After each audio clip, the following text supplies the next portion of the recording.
नमस्कार जोहार दोस्तों, तो चलिए जानते झारखंड से जुड़े 25 बड़ी खबरों को। मौभंडार में सीएम ने भरी हुंकार, झारखंड भीख में नहीं, लड़कर लिया गया, अब नहीं होगा शोषण। मुख्यमंत्री ने मौभंडार में रैली को संबोधित करते हुए कहा कि झारखंड संघर्षों से प्राप्त हुआ है, भीख में नहीं। उन्होंने राज्य के लोगों से शोषण के खिलाफ एकजुट होने का आह्वान किया और कहा कि अब किसी भी प्रकार का शोषण बर्दाश्त नहीं किया जाएगा। उन्होंने राज्य के विकास में योगदान करने की अपील की। महाराष्ट्र, एमपी और झारखंड से जुड़ा एनडीए की खुशी का राज, महागठबंधन के उत्साह का क्या है कारण? बिहार चुनाव के पहले चरण में हुए मतदान से एनडीए और महागठबंधन दोनों ही उत्साहित हैं। एनडीए को महाराष्ट्र, मध्य प्रदेश और झारखंड का उदाहरण बाग-बाग कर रहा तो महागठबंधन दिल्ली के चुनाव परिणाम को जोड़ रहा है।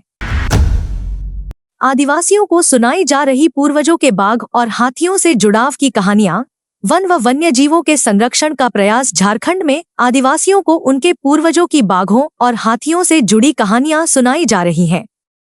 इसका उद्देश्य वन और वन्य जीवों के संरक्षण को बढ़ावा देना है।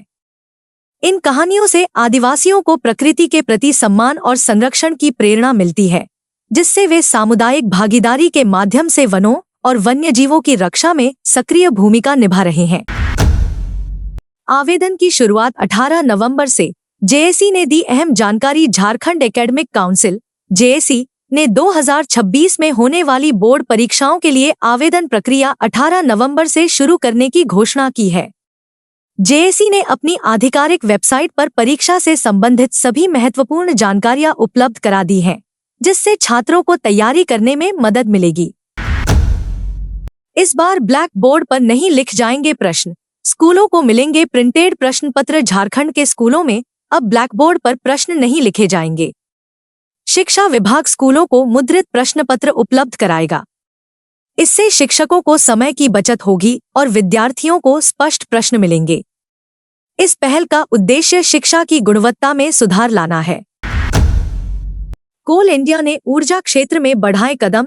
डीवीसी के साथ मिलकर झारखंड में लगाएगी ब्राउनफील्ड थर्मल प्लांट। कोल इंडिया लिमिटेड सीआईएल और Damodar valley corporation DVC Jharkhand के चंद्रपुरा में 1600 मेगावाट का थर्मल पावर प्लांट संयुक्त रूप से स्थापित करेंगे।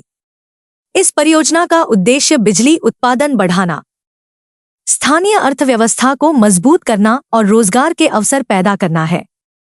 पर्यावरण संरक्षण को ध्यान में रखते हुए आधुनिक तकनीकों का उपयोग किया जाएगा।